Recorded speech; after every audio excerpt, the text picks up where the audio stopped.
Hi there, this is Izzy, and this is one of my newest orchids. I've been looking forward to showing this one to you. It's small, but it's really perfectly formed. And when I say small, it's really, really small. So look at that.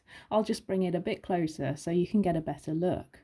Now, this seedling is in fact a Vanda coerulea.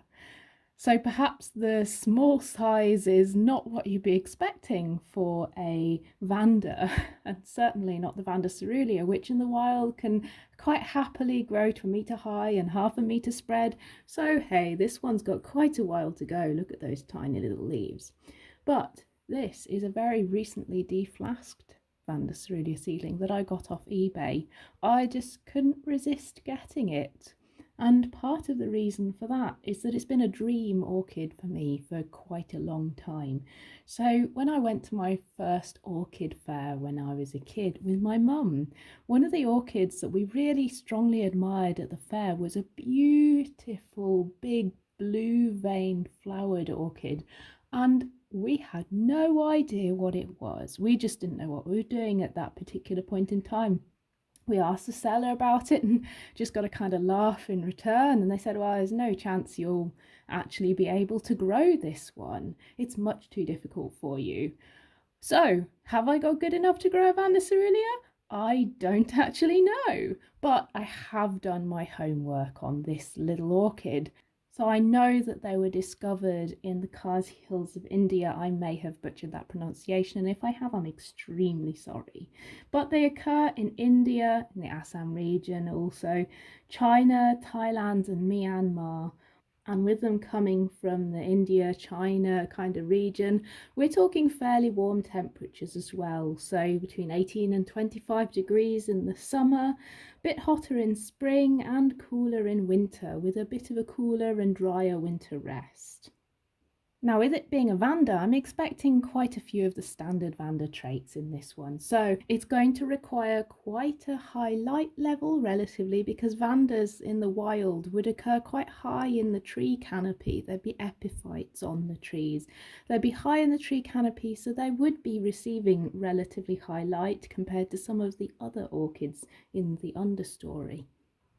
And typically for Vandas, you do generally have very exposed roots for them. But you might notice that I've potted this one a little bit differently. So this is my own particular take on what a seedling Vanda might need. When this one arrived, the first thing I did was not pot it in this medium. I potted it in a half bark mix at the top, but with a bottom half of sphagnum moss.